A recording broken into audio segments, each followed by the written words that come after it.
যখন বলা হয় আল্লাহর আইন বাতিল করে বিকল্প আইন তৈরি করা শিরক, আল্লাহর বিধান দিয়ে বিচার ফয়সালা না করে অন্য বিধানে বিচার করা শিরক, আল্লাহর দেওয়া মদ হারাম, এটাকে লাইসেন্স দিয়ে বৈধ করা হারাম, আল্লাহর দেওয়া সুদ হারাম, এটা যদি লাইসেন্স দেয় হালাল করে তারা কাফির হয়ে যায়।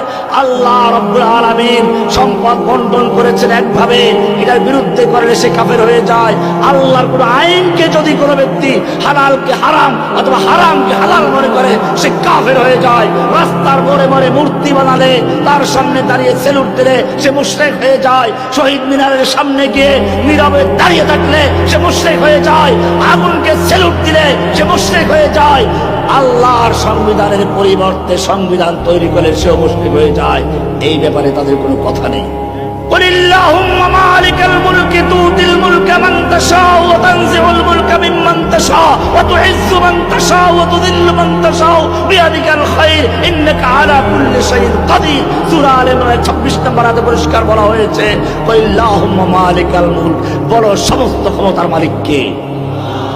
তুতিল মুলকা মান তাশাউ, তুমি যাকে ইচ্ছা তাকে ক্ষমতা দান করো। ওয়া তানজিউল মুলকা মিম্মান তাশাউ, আর যার থেকে ইচ্ছা ক্ষমতা ছিনিয়ে নাও। তাকে রান্না করা খাবার খেতে দাও না, একটা বক্তব্য রেকর্ড করার সুযোগটাও দাও না। ওয়া তানজিউল মুলকা মিম্মান তাশা, সব কিছু ফেলে রেখে তাকে হেলিকপ্টার ভাড়া হেলিকপ্টার করে তার ব্রিফকেস নিয়ে তাকে দিল্লি পালাতে হয়।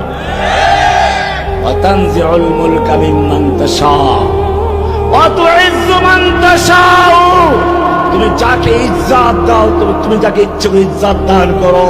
ওরা চেয়েছিল আমাদেরকে বন্দি করে, হাতে হ্যান্ডকাপ লাগিয়ে, মাথায় হেলমেট পরে, পায়ে বেড়ি লাগিয়ে, গায়ে বুলেট প্রুফ জ্যাকেট লাগিয়ে দুনিয়ার সামনে অপমান করার জন্য।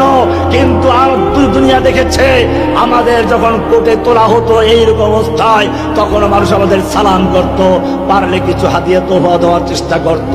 কিন্তু পক্ষান্তরে যারা আমাদেরকে হেলমেট পরিয়েছিল, যারা আমাদের হাতে হ্যান্ডকাপ লাগিয়েছিল, আল্লাহ রাব্বুল আলামিন আমাদের জীবন দশা দেখিয়ে দিয়েছেন।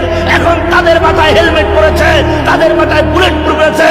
মানুষ যখন তাদেরকে হাতের নাগারে পায়, পচা টিপ দিয়ে তাদেরকে স্বাগত জানায়, জুতা দিয়ে স্বাগত জানায়। পালাবার জন্য কালা মানিক কলা গাছের পাতা নিয়ে জঙ্গলে শুয়ে সে বাঁচার চেষ্টা করে। দরবেশ বাবা নিজের দাড়ি কামিয়ে মুসলিম থেকে সনাতনী হয়ে বাঁচতে পারে না।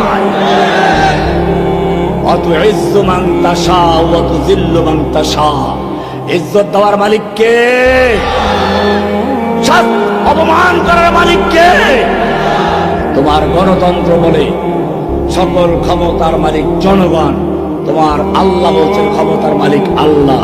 তোমার গণতন্ত্র বলছে জনগণ যেহেতু ক্ষমতার মালিক, আর ক্ষমতার কমান্ড হচ্ছে আইন, অতএব আইন তৈরি করবে জনগণ। তাই জনগণ ভোট দিয়ে সংসদে লোক পাঠায়, সংসদে গিয়ে তারা হয়ে যায় আইন প্রণেতা, ল মেকার। তারা আইন তৈরি করে আর সে আইন দিয়ে তোমাকে মানতে বাধ্য করে, না মানলে পুলিশ ধরে নিয়ে জেলখানায় নিয়ে যায়।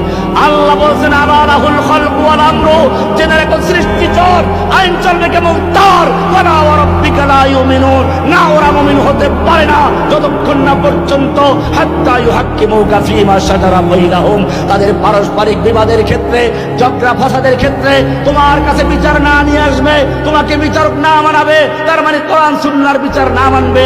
সুম্মা লা ইয়াজিদু ফি আনফুসিহিম হারাজাম মিম্মা কাদাইতা, অতঃপর তুমি যে বিচার ফয়সালা করবে, কোরআন যে সিদ্ধান্ত দিবে, সেই ব্যাপারে তাদের অন্তরে কোনো দ্বিধাদ্বন্দ্ব সংশয় থাকবে না।